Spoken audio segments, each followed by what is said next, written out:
Những dụng cụ ra đời để đơn giản hóa công việc pha chế khiến cái ly cà phê của bạn pha ra ngon hơn, đơn giản hơn.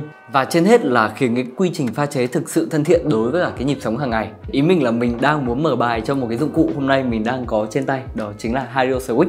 Nhưng tất cả những gì hôm nay của chúng ta có không chỉ là Hario Switch mà nó sẽ có một công thức cực kỳ thú vị ở phía sau video nữa.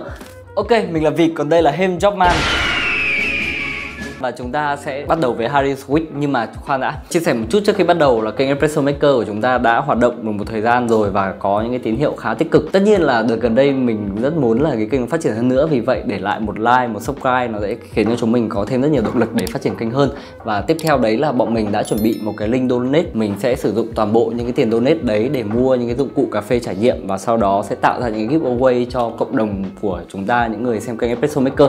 Mình nghĩ đấy là một cái hoạt động khá là vui, khá là thú vị để chúng ta gia tăng những cái trải nghiệm với nhau. Và chúng ta bắt đầu với Hario Switch.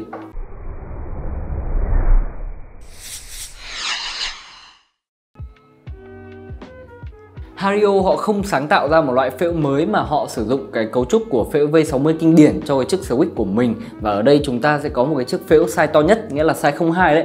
Nguyên nhân thì đơn giản thôi, với cả cái việc ứng dụng cơ chế ngâm ủ, nghĩa là nước nó sẽ được ngưng đọng ở bên trong này, thì chúng ta cần một cái phễu to một chút để có thể tối ưu hóa được cái lượng nước ở bên trong. Thủy tinh là nguyên liệu chính được sử dụng cho chiếc Switch. Ở đây chúng ta sẽ có một chiếc phễu gần như là bằng thủy tinh, ở dưới này nó là phần đế cao su. Và đặc biệt nhất của chiếc Switch đấy chính là công tắc này. Ở trong trạng thái này thì chúng ta đang có một chiếc phễu với cả cái cơ chế là mở, nghĩa là khi này nước nó sẽ đi qua cái phần phễu V60 như này như thông thường. Và khi mà chúng ta đóng cái van này lại thì ở dưới này nó sẽ có một cái viên bi nó cản cái đường ra lại, và ở đây chúng ta sẽ có một dụng cụ ngâm ủ. Và Hario ứng dụng cái cơ chế này để biến chiếc Switch trở thành một dụng cụ hybrid, nghĩa là nó có thể áp dụng cả hai cái phương thức chiết xuất trong cùng một lần pha chế, ngâm ủ lẫn rửa trôi hay là percolation, đại dạng thế. Vậy sự thú vị ở đây là gì? Là những anh chồng giờ đây ngoài công tắc ra thì còn một thứ nữa để bật, vẫn là công tắc. I will send you to Jesus. Đùa chứ thôi, có nghĩa là với thêm một phong cách chiết xuất thì chúng ta sẽ có cực kỳ nhiều biến số hơn nữa để trải nghiệm với một dụng cụ pha chế. Giờ đây với chiếc Hario Switch thì bạn có thể sử dụng nó như một chiếc phễu V60 thông thường, hay là đóng lại thì chúng ta sẽ có một cái dụng cụ ngâm ủ và sử dụng cái cơ chế hoàn toàn ngâm ủ. Khi mà kết hợp với cả hai cái phong cách này lại thì nó sẽ mang cái phong cách là hybrid. Cách thức hybrid này mới đây cũng đã được Tetsu Kasuya chia sẻ, anh ấy rất nổi tiếng về công thức pour 46 đấy. Thì nó áp dụng với cả một cái phong cách là rót nước như pour over ở 40% đầu tiên của quá trình chiết xuất, và sau đấy là ngâm ủ ở 60% còn lại. Công thức này sau khi được ra đời nhận lại những cái phản hồi vô cùng tích cực, và điển hình là ở Amazon Nhật Bản chiếc Switch đã bị bán cháy hàng. Nguyên lý cơ bản của công thức này khá là tương đồng với công thức 46 chứ danh. Trong 40% đầu của quá trình chiết xuất pour over thì chúng ta sẽ khai thác triệt để nhất những yếu tố như là hương và vị. Còn ở 60% còn lại thì chúng ta sẽ hướng đến khai thác độ đậm và thể chất của bình cà phê. Nhưng cái rủi ro ở 60% còn lại là khá nhiều, khi mà ở đấy chúng ta thường sẽ khai thác được những cái hương vị không mong muốn, như là đắng, như là khô, như là chát. Và cái công thức này với cả công tắc của Hario Switch giải quyết bài toán này một cách triệt để bằng cách ngâm ủ 60% cuối cùng còn lại ở nhiệt độ thấp. Qua đó có thể khai thác triệt để và an toàn nhất cái phần còn lại này, khiến cho cái bình pour trở nên dày dặn hơn và giữ được một cái hương vị rất là cân bằng. Một công thức đơn giản, có tính ứng dụng cao và có thể thay đổi hoàn toàn cái trải nghiệm hương vị của bạn với pour over. Và hơn nữa nó khiến cho chiếc Hario Switch trở nên cực kỳ đáng để sở hữu, vì đây là công thức được sinh ra dành cho nó. Và giờ thì cùng mình và Sir Hem Jobman bắt đầu thôi.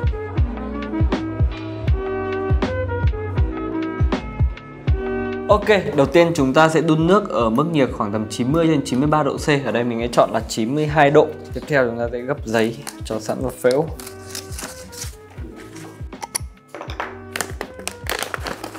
Đong 20g cà phê. Cỡ xay ở đây mình sẽ set là 20 click trên Comandante, nó sẽ tương đương khoảng tầm 6 cho đến 6,5 ở những cối xay 1Z dòng K. Và quan trọng nhất là chúng ta sẽ hướng đến cái thời gian chiết xuất cố định, nó sẽ rơi vào khoảng tầm từ 2 phút 30 cho đến 3 phút đồng hồ. Và chúng ta sẽ dựa trên cái khoảng thời gian đấy để tinh chỉnh cỡ xay sau này.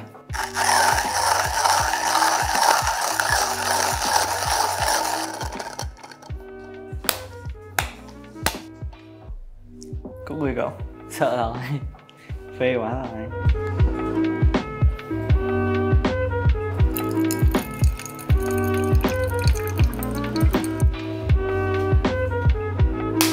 Ở phase đầu tiên chúng ta sẽ rót 60ml nước vừa để blooming trong vòng 30 giây.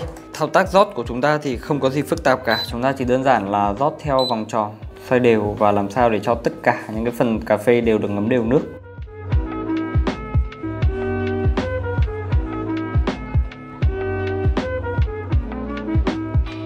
Lần rót tiếp theo chúng ta cũng tiếp tục rót 60ml nước để lên đến tổng là 120ml nước. Trước khi đóng cái van lại vào thời điểm 1 phút 15 giây.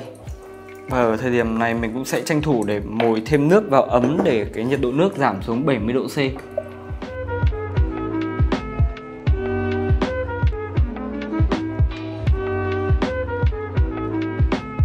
Ok, khi đồng hồ chỉ đến 1 phút 15 giây mình sẽ đóng cái van này lại và rót nốt phần nước còn lại, tổng là 280ml trên 20g cà phê, nghĩa là tỷ lệ ở đây chúng ta sẽ có là 1:14. Ở cái phần tiếp theo này thì cái thao tác rót của chúng ta sẽ không quá phức tạp, chúng ta chỉ cần rót vào chính giữa này là chủ yếu thôi.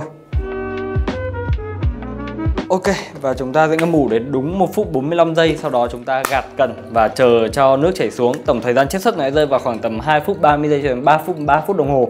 Cái thời gian hay là cái độ mịn của hạt cà phê đôi khi nó không quyết định tất cả, mà cái quyết định tất cả chính là hương vị mà bạn hướng đến. Chẳng hạn bạn thấy cái ly cà phê hơi nhạt, bạn sẽ nới cái cỡ xay nhỏ hơn một chút và sau đấy thì chúng ta sẽ có thời gian chiết xuất dài hơn một chút, và nó có thể là 3 phút, nó có thể là 3 phút rưỡi, không vấn đề gì cả. Và nếu mà chúng ta thấy bình cà phê hơi đậm quá thì chúng ta sẽ để nó thô hơn. Ok, và bình pour theo phong cách hybrid của mình đã hoàn thành vào thời điểm 2 phút 45 giây, thời điểm khá là đẹp mắt. Ở đây thì cái chiếc Hario Switch này nó có một cái ưu điểm cực kỳ hay, đấy là khi mà chúng ta pour xong rồi bạn chỉ gạt cái lẫy lên và nó sẽ không còn nước chảy ra nữa. Bạn có thể đặt thẳng lên bàn này cũng được, không cần bất kể với dụng cụ nào để hứng. Bình cà phê rất thơm, rất quyến rũ. Ngon. Body nó khá là dày nhưng mà cái điểm đáng nói ở đây là độ mượt mà của nó. Có nghĩa là khi mà mình uống xong có cảm giác là nó trôi vào họng và nó để lại một cái cảm giác bao trùm cả khoang miệng, một cái cảm giác mouthfeel khá là đặc trưng.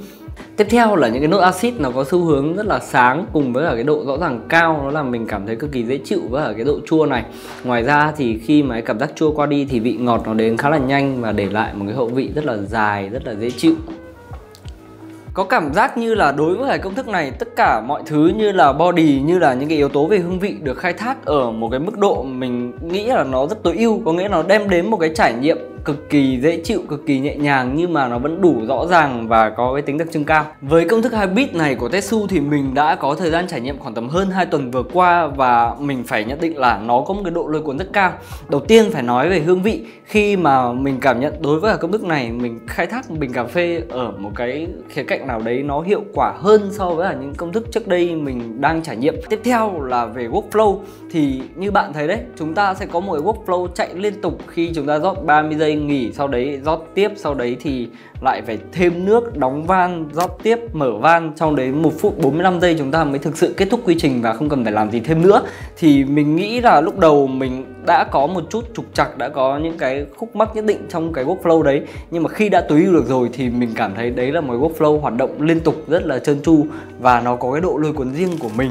Trên Reddit hay là những cái diễn đàn về cà phê thì nó đã có những cái làn sóng cực kỳ thú vị về cái công thức hybrid này của Tetsu, và về cơ bản nó rất tích cực. Bạn không thể tưởng tượng được là có những người họ khen công thức này như thế nào đâu, nhưng trên quan điểm cá nhân của mình nó vẫn tồn tại những cái vấn đề của nó. Đầu tiên là bạn gần như sẽ không thể thực hiện cái công thức này khi mà bạn không có một cái ấm điện với cả cái khả năng đo nhiệt độ một cách liên tục chuẩn xác.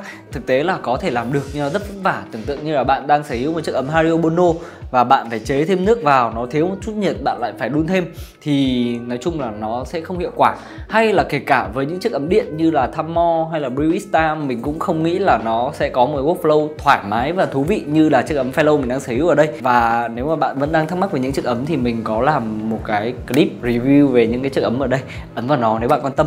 Ok, đấy là về cái khía cạnh là nhiệt độ và ấm. Tiếp theo là liên quan đến cái quá trình 60% ngâm ủ ở nhiệt độ 70 độ C, 60% cuối cùng đấy. Khi mà sử dụng cái nước có nhiệt độ thấp như thế, chúng ta sẽ có một cái bình cà phê không được nóng như mọi khi nữa, thì mình nghĩ đấy là một cái trải nghiệm chúng ta đã phải đánh đổi với công thức này. Khi mà chúng ta pha ra một bình cà phê nóng hổi uống, tất nhiên khi nóng chúng ta không cảm nhận được quá nhiều hương vị, nhưng mà uống một ly cà phê nóng nó vẫn có những cái cảm xúc riêng. Thì khi mà pha ra với công thức này thì chúng ta sẽ chỉ có một bình cà phê ấm ấm thôi. Ưu điểm là nó có thể uống được luôn.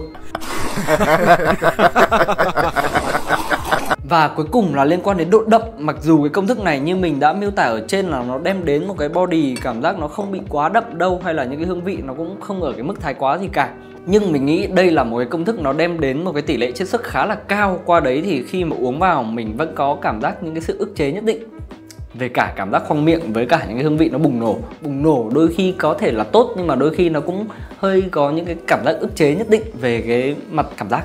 Nôm na lại là mình cảm giác là pha chế theo phong cách này nó hơi đậm, và sau khi mà uống liên tục trong vòng 2 tuần thì mình cảm thấy nó có những cái độ bứ nhất định. Và nói chung đến bây giờ để mà bảo là pha tiếp ấy, No. No. No. No. No. No. thì đấy là những cái ý kiến cá nhân của mình về công thức này. Và bây giờ chúng ta sẽ quay trở lại với chiếc Hario Switch. Với khoảng tầm 1 triệu đồng bỏ ra thì bạn đã sở hữu cho mình một chiếc phễu Hario Switch ở đây. Và cá nhân mình nghĩ đây là một cái khoản đầu tư xứng đáng. Khi mà không cần phải có cái công thức thần thánh này của Tetsu thì Hario Switch đã đem đến một cái khả năng pha chế cực kỳ đơn giản mà vẫn đem đến một cái kết quả rất là ok rồi. Có nghĩa là bạn chỉ cần mở van ra, bloom, sau đấy đóng van lại, rót đầy nước theo đúng cái tỷ lệ mà bạn đặt ra và ngâm ủ trong vòng khoảng 30 giây đến 1 phút, sau đấy mở van ra. Nó là một quy trình rất đơn giản nhưng mà đã có thể đem đến một bình cà phê mà mình cảm giác rất là ngon, rất là trọn vẹn rồi. Một dụng cụ đơn giản nhưng mà cũng không kém phần thú vị khi mà bạn có thể pha chế theo nhiều kiểu. Bạn có thể làm nó theo kiểu nhanh gọn nhẹ, theo kiểu lười vẫn ok. Và khi mà bạn muốn mày mò, bạn muốn tìm hiểu những công thức mới thì nó cũng đem đến một cái không gian rất là lớn để bạn có thể mày mò và tìm hiểu. Bạn còn muốn gì nữa ở một dụng cụ pha chế? Hãy để lại ý kiến của mình dưới phần comment nhé. Còn bây giờ thì video review chiếc Hario Switch cùng công thức gọi là bán linh hồn cho quỷ dữ của Tetsu Katsuya của mình sẽ kết thúc tại đây. Mình là Vịt, còn đây là Hem Jobman. Như cơ. Xin chào và hẹn gặp lại các bạn trong những video lần sau của FX Maker.